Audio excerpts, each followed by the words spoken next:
Di atas kepala seorang laki-laki Jawa tersimpan lebih dari sekedar penutup kepala. Ia adalah lambang kehormatan, penjaga tata krama, sekaligus saksi perjalanan panjang peradaban Jawa. Di Surakarta, benda itu dikenal sebagai Blangkon Surakarta. Di balik setiap lipatan dan bentuknya, tersimpan sejarah panjang yang masih hidup hingga hari ini melalui tangan-tangan para perajinnya. Blangkon Surakarta bukan sekedar penutup kepala. Ia lahir dari sebuah momentum penting dalam sejarah Jawa. Perjanjian Giyanti tahun 1755 membelah Kesultanan Mataram menjadi dua pusat pemerintahan, yaitu Kasunanan Surakarta dan Kesultanan Yogyakarta. Peristiwa tersebut tidak hanya mengubah peta politik Jawa, tetapi juga melahirkan identitas budaya baru yang berkembang di masing-masing keraton. Sejarah Blangkon untuk gaya Surakarta itu terjadi ketika pada tahun 1755, yakni pada saat Palihanagari atau pada saat terjadi Perjanjian Giyanti, yakni pada masa Pakubuwono yang ketiga. Jadi kerajaan itu bisa dibilang baru di awal-awal Surakarta, perpindahan dari Kartosuro ke Surakarta. Pada masa perpindahan itulah perabot ataupun pusaka-pusaka yang itu dianggap sebagai peninggalan leluhur dari zaman Majapahit itu pada saat perjanjian diminta oleh Pangeran Mangkubumi yang akhirnya menjadi Sultan Hamengkubuwono yang pertama.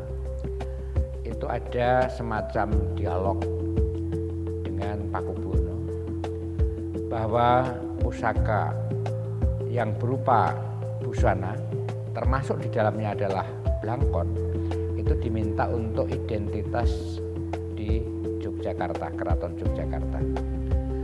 Dari itulah terjadi istilahnya adalah revolusi budaya yang diprakarsai oleh Pakubuwono III. Khusus tentang Blangkon, pada awalnya itu juga di Solo pun itu menggunakan Blangkon yang gaya Jogja yang sekarang kita lihat itu ada mondolannya di belakang.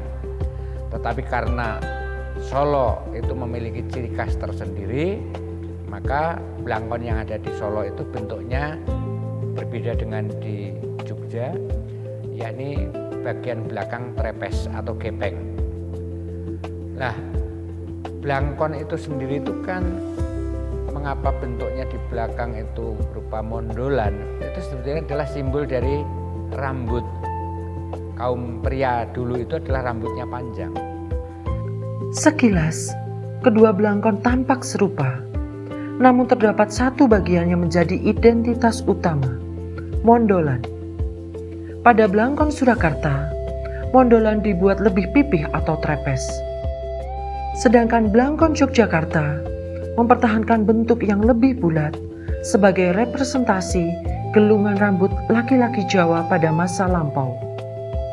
Perbedaan tersebut bukan hanya persoalan estetika, melainkan simbol dari dua orientasi budaya yang berkembang setelah Perjanjian Giyanti. Selain mondolan, Blangkon Surakarta memiliki berbagai unsur penting seperti wiron, kuncung, sunglon, kemodo, talingan, hingga ragam motif batik yang syarat filosofis. Di kampung Blangkon Potrojayan, tradisi ini terus dijaga. Di tempat inilah pengetahuan diwariskan bukan melalui buku, melainkan melalui pengalaman dan ketelatenan. Selembar kain batik perlahan berubah menjadi simbol budaya Surakarta. Setiap proses membutuhkan ketelitian, mulai dari membuat kerangka, melapisi dengan kertas, membentuk mondolan, menyusun wiron, hingga tahap akhir Penyelesaian. Setiap lipatan memiliki pakem, setiap bentuk memiliki makna. Ya, prosesipun ngaten Mas. Menawi sepidan menika damel rumiyin naminipun ketulipun kangge paminipun pakaian puringipun Mas. Nika naminipun ketu mangke congkeng pun damel ketu. Mangke nembe pun ukur menapa pesenanipun. Paminipun kula ukuranipun pinten, kula ukuran panjenengan pinten ngaten kedah gadah menika kados menika cithakan menika. Nggih, lah menika ukuranipun kan benten-benten. Lah menika pun damel ketu rumiyin. Nembe prosesipun mangke ingkang badhe pun damel menika naminipun iket Mas. Iket no sadengah-dengah cakrik no nggih iket naik kangge blangkon aslinipun iket.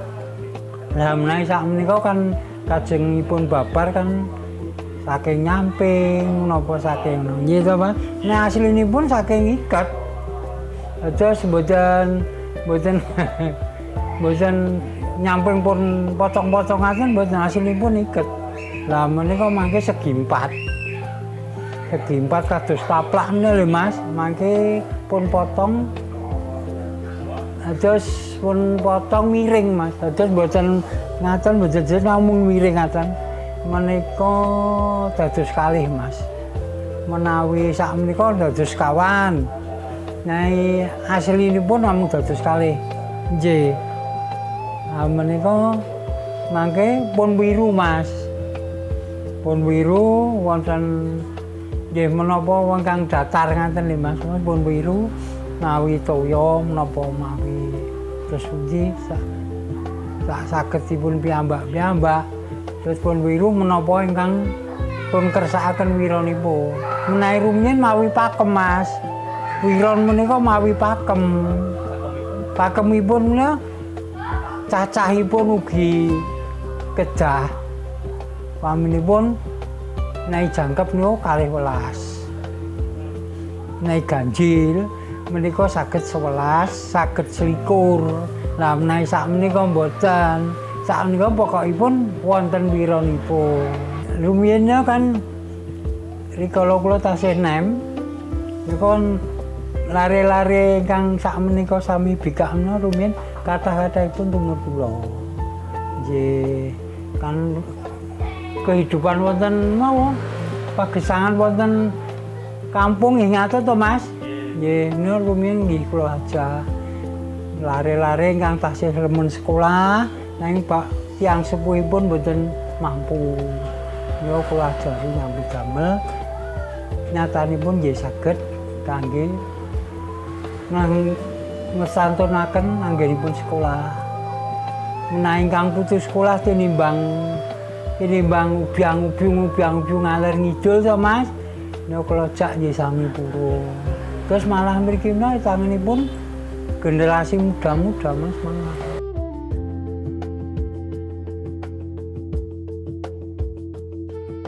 Perkembangan blangkon gaya Surakarta itu bila dirunut benang merahnya itu sekarang itu sudah berkembang pesat, tetapi tetap masih bisa dilacak asal usulnya. Bentuknya itu yang bisa dikatakan dengan model kasatrian, prabawan, keprabon, lalu tempen, lalu juga gaya wulung kemolo, lalu cacaran moncip ompak, gaya modang. Itu walaupun toh perkembangannya blangkon sekarang itu sudah banyak sekali model, itu hal-hal yang saya sampaikan tadi itu masih bisa sampai sekarang masih dipertahankan. Jadi bentuknya itu tetap masih ada, walaupun toh mungkin dari motifnya, bahan yang dipakai pasti ada perkembangan. Karena batik sekarang juga kan bahannya batik, jadi batiknya itu motifnya bisa bermacam-macam. Pemakaian blangkon itu juga menunjukkan status daripada si pemakainya. Ya. Jadi kalau misalkan si abdi dalem tadi itu pada waktu misalkan masih kerajaan itu eksisnya, masih mempunyai otoritas secara politis dan sebagainya, itu abdi dalem yang sedang melaksanakan tugas menyerahkan atau menyampaikan surat ke loji, ke tempat kantornya Belanda saat itu, dia wajib menggunakan blangkon dengan model tempen. Ini adalah menandakan bahwa dia itu, oh ini sedang melaksanakan tugas dan pangkatnya adalah hanya sebagai utusan. Lalu untuk sekarang misalkan ya, di keraton pun masih ada yang kaitannya dengan ini bahan yang dipakai. Ya. Jadi mulai bentuknya, misalkan bentuk modang ini hanya dipakai oleh ya setidaknya itu patih bupati ke atas dan hanya sinuwun. Ya. Dan cakriknya atau motifnya itu juga tidak sembarang. Artinya yang menggunakan parang itu mestinya hanya tertentu pada kalangan sentono dalem ke atas itu. Sedangkan yang lain tuh ya hanya sido mukti, sido luhur, lalu gurdo, truntum itu bisa dipakai oleh setiap abdi dalem.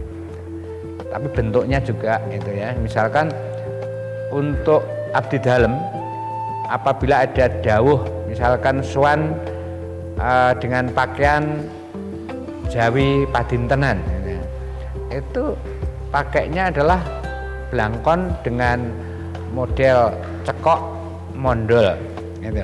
Jadi mondolannya bulat kecil di belakang pakai bunder itu. Jadi ada menunjukkan status sosial dan kepangkatannya. Tapi kalau di luar ya kadang orang pokoknya aku beli ada, tidak mikir ini sebetulnya merupakan wujud dari bentuk status sosial. Blangkon Surakarta tidak berhenti sebagai benda budaya. Ia terus hidup dalam berbagai ruang kehidupan masyarakat. Dipakai dalam upacara adat, kirab budaya, prosesi pernikahan, pertunjukan seni, hingga kegiatan pemerintahan. Melalui ruang budaya tersebut, nilai-nilai kesopanan, penghormatan terhadap tradisi, dan identitas budaya Jawa terus diwariskan kepada generasi berikutnya. Warisan budaya tidak akan pernah hidup hanya karena usianya. Ia hidup karena terus dipelajari, terus dibuat, dan terus dikenakan. Blangkon Surakarta adalah bukti bahwa sebuah tradisi mampu beradaptasi tanpa kehilangan jati dirinya. Di setiap lipatan kain tersimpan sejarah. Di setiap jahitan hidup nilai-nilai budaya, dan di setiap kepala yang mengenakannya, Blangkon Surakarta akan terus menjadi simbol kehormatan, identitas, dan kebanggaan masyarakat Jawa.